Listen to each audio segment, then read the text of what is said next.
Have you at any point ever wondered why some marriage dissolutions or some marriages going their separate ways is because of money? Or have you ever thought about it like how can somebody trust their partner with their body but not trust their partner with their money? You hear a lot of statements that people make, and some of them are really valid when you hear the entire story. You be like, that's actually a wise decision. But should it be that way? Is that how it ought to be? Should we not trust our partners with our money, but we can trust our partner with our body and every other thing? What makes money the exception in the situation, or what makes it such a big deal? If you have ever wondered these things, then it's time to come and listen to all these great gems that are going to help you so that these things do not happen in your own marriage. Or if you are already married, you can start to unlearn and then relearn a lot of things, and then you can start to see the changes in your marriage.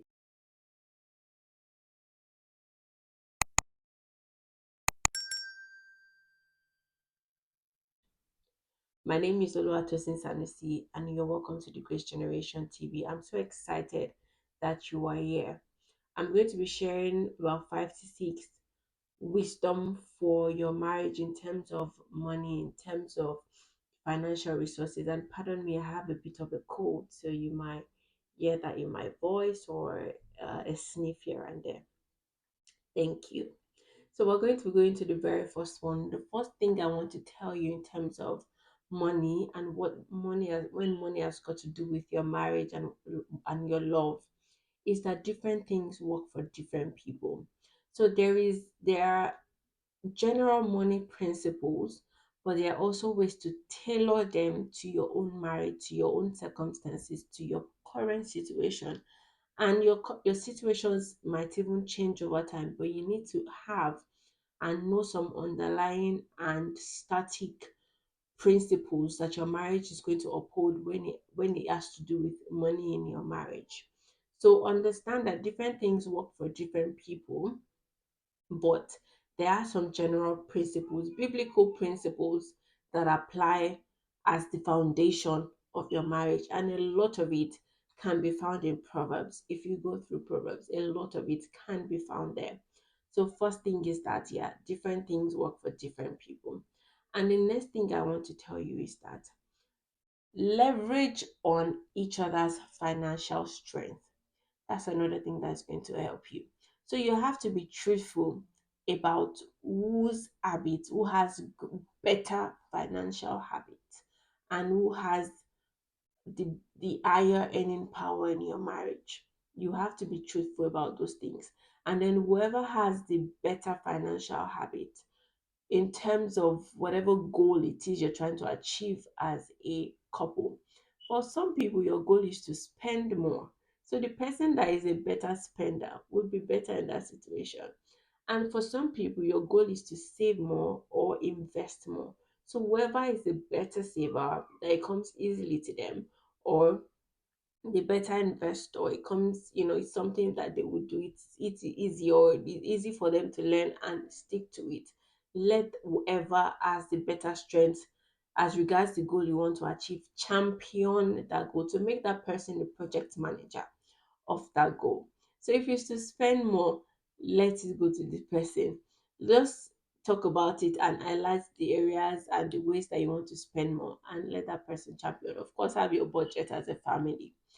And if it's to save more, again, let the person with the better saving habit champion that. And if it's to give more, let the person who is a better giver as well champion that. So it's important that you work together as a couple so that you can achieve the goal that you want to achieve together as a couple. So, first thing, different things work for different people, but there's some underlying principles. Secondly, you need to leverage on each other's financial strength. So whoever has a better strength in terms of what the goal you're trying to achieve should champion that. Give that person the job description of a project manager as regards that goal. The third thing you need to do is to put devices in place to make sure that the person with the weaker spending habits or the weaker financial habits has devices in place that helps them not to fall into those habits that they have.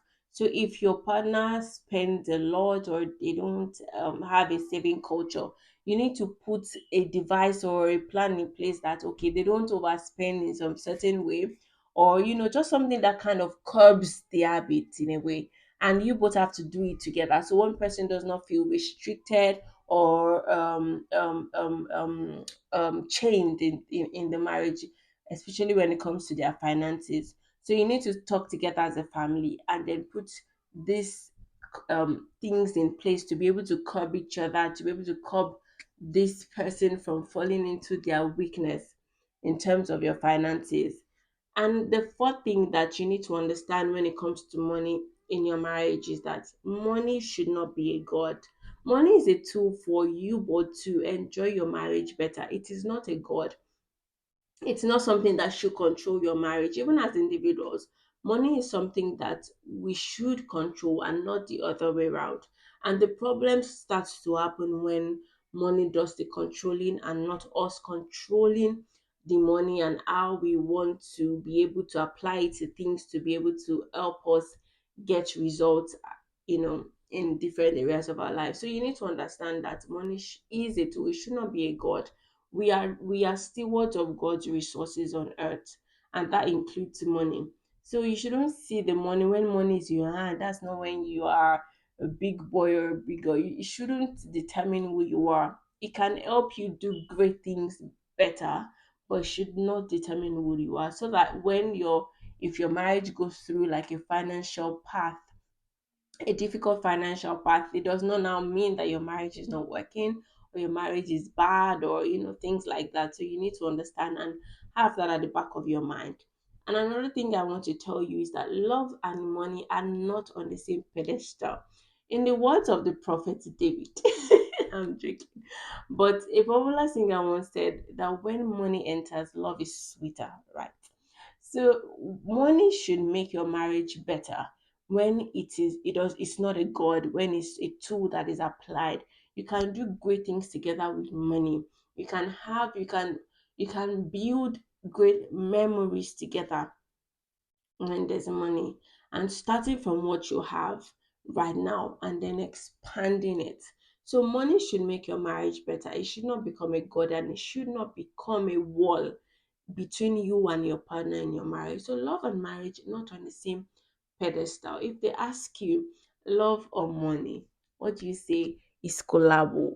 But money, love rather, as money covers all things. Money is above love rather. What am I saying? Money. Love is above all things because God is love, right? And the love of God is in us. So love can go through whatever it is. Money comes and goes, right? And even if your money does not come and go, it's fickle. Okay, it's fickle. It's fickle. There are a lot of external forces as well that could affect it. But love, it stands strong and it stands through the test of time. So let that be settled in your mind. Marry for love. But when there's money, that love will be sweeter. Okay? So have money as well. Trust God to have money.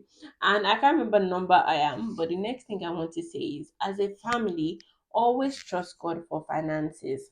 So as a wife or as a husband, trust God together. If you want to do a project together as a family, you want to do something together as a family, trust God for the finances. It takes off the pressure, especially on the men or whoever the breadwinner is at that particular moment. So trusting God for it, whatever you want to do, the money does not have to come from either of you's pocket. The Lord shall supply all your needs according to his riches in glory. You and your partner's finances is not just God's riches. The earth is the Lord and the fullness thereof.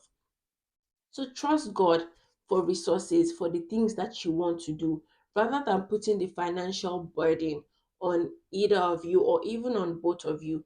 Take it off your shoulders and put it on God. So it does not cause a strain in your marriage and it does not make you feel a certain type of way.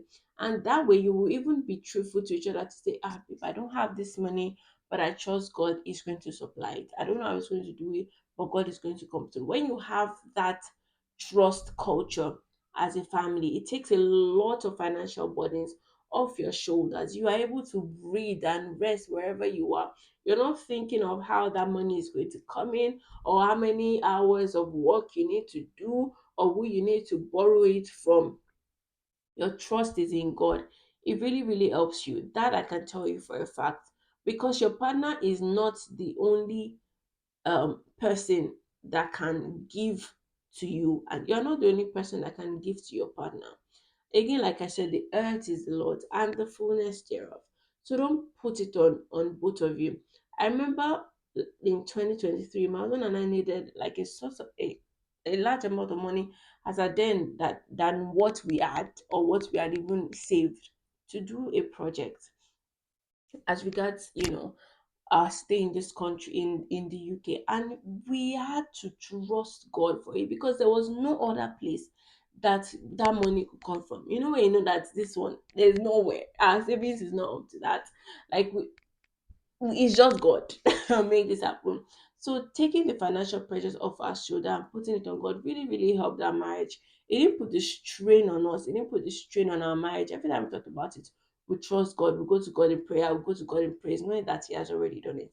And God did. It was not from any of our pockets. It was from an external source that it came from. And we didn't even have to reach out to them to ask, or to reach out to the source to say, oh, this is this and this and this.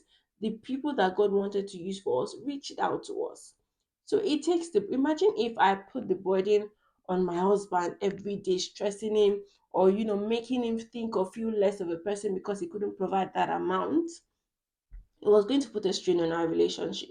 But God helped us through, and He made a way. So that's one lesson I've learned, and I like to tell men especially, you are not God. You can't carry all the financial burdens of your family. If you want to carry all the financial burdens of your family, then it means that those burdens are even small. Because even when you have billions, there are things to do. There are lots of things to do, right? God will help you. I know that you have that provisional instinct. You want to be able to provide for your family. Yes, I'm not saying be lazy. I'm saying do the best that the Lord has given you strength and capability to, trusting Him to increase your capability as you grow, as you expand, and what as your job, your career, or your business grows. But also have a rest culture in terms of your finances, and even in terms of that provision. Remind yourself whenever you want to fall into that pit that I'm not God. In terms of this money, it will be supplied. I don't know how it might still come from my pocket, or but God is the ultimate provider. So if you provide through me, for this family, oh well and good. And it's from an external source, amazing. And if it's through my wife, amazing. But God is our source, not your job, not your business. God, not your family. God is your source. And I just thought to put that out. And on that note, I'm going to be ending this video. I still have many more principles for you, but I'm going to be sharing that with you next week. And also different things that you can, different financial wisdom for your marriage as you grow in it, or before you enter into your marriage. I hope that this helps you. I hope that you learn from it, and I hope that you'll be able to share with one or two people, or with your partner. You know how you want to tell them something and you don't want to tell them directly. Send them this video, tell them I said it, so they can learn and it can help your marriage. Thank you for watching. I wish you a beautiful weekend, a restful one. I'm going to be having an amazing weekend. By the grace of God, and I hope that you do as well. So I'll see you in my next video. Have a lovely evening. Bye.